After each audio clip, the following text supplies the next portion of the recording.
South Africans spend about 150 billion rand a year on alcohol. Now, these are the findings of Rethink Your Drink, an alcohol harm reduction campaign by the DG Murray Trust, aimed at challenging norms, policies, and industry practices that promote and normalize heavy drinking. It's also been revealed that about 1 billion rand was spent on alcohol in the days leading up to New Year's Eve.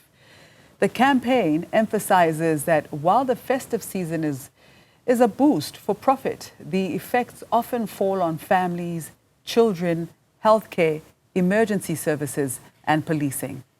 Let's discuss this further now with Kashifa Ancer, who is the campaign manager. Good morning, Ms. Ancer. Thank you so much for joining us. Firstly, can you walk us through how you arrived at this figure of 1 billion rand per day being spent on alcohol in the lead up to New Year's Eve?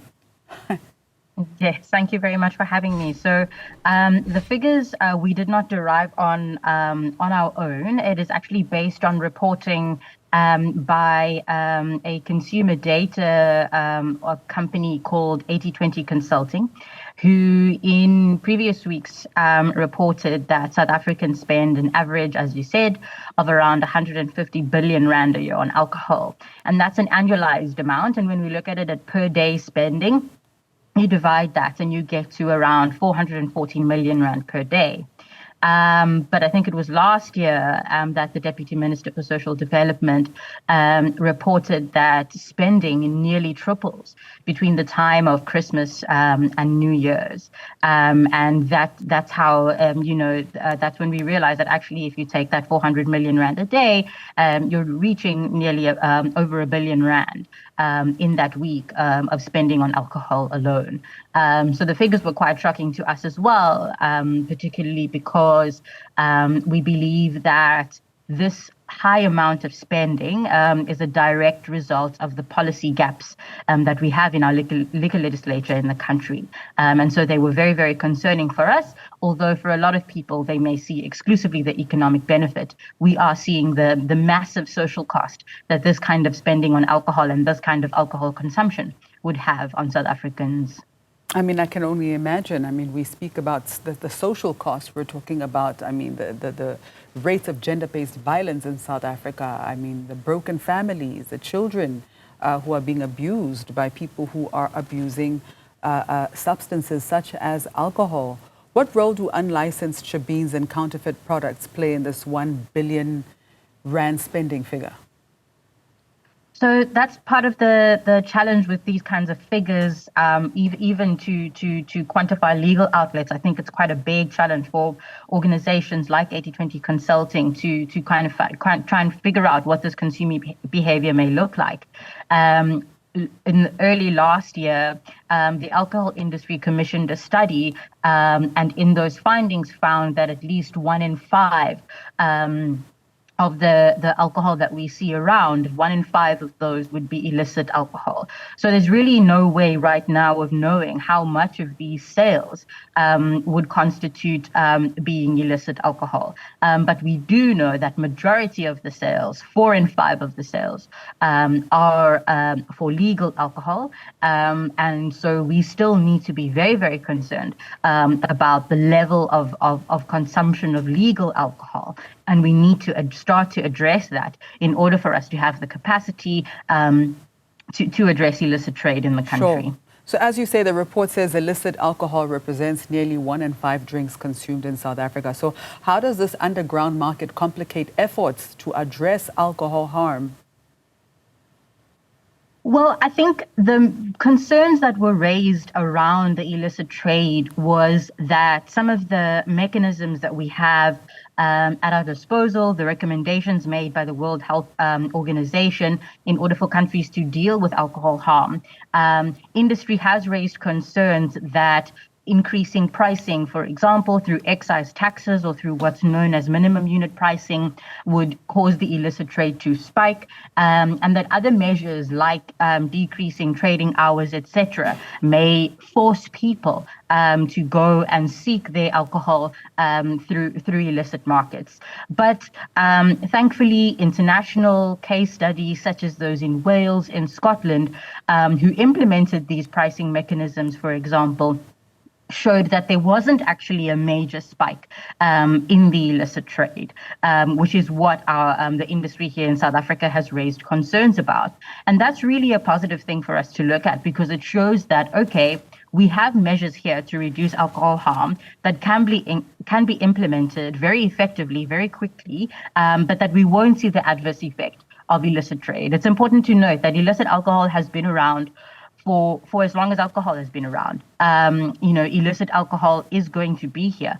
But for as long as we have to address the harm related to legal alcohol, the hospital visits, the trauma on our roads, alcohol dependency and not having enough rehabilitations, etc., we're never going to be able to free up the capacity in order to deal with the illicit trade in terms of policing, in terms of lawmaking, etc.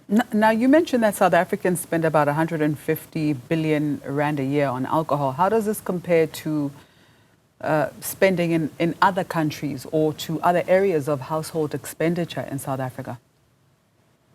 Well, I mean, I think for us, this figure is quite high. It is a lot higher than we would see in other places in the world, especially because we don't have as strong of a liquor policy as we have, as I've mentioned, like in Scotland, like in Wales, etc., to address alcohol harm. Well, I'm curious. This figure I'm just curious for my education and the education of our viewers. How do they address this issue? Because maybe we can learn something from them. Well, so how countries overseas are addressing this issue, the Scotland, the Wales, are firstly addressing it through pricing. Pricing is one of the most effective, fast-acting measures to reduce alcohol harm in the world. It's one of the 5 best buys by the World Health Organization is to reduce accessibility of alcohol through pricing. I explained earlier about minimum unit pricing and what minimum unit pricing is. It is a price floor that you set per unit of alcohol, and legally then, if you implement minimum unit pricing, nobody would be able to sell alcohol below that minimum unit price. So it automatically takes away your cheap, high-strength liquor that we have on our shelves.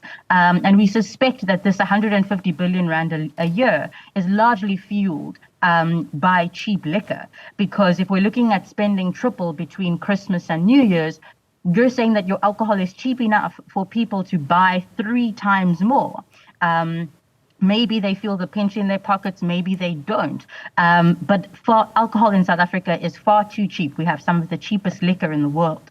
And so other countries have implemented these pricing measures and seen some really positive results, especially for short-term injuries, acute illnesses, etc. And also, we know that we look at COVID-19 in South Africa as an example. You spoke about gender-based violence earlier.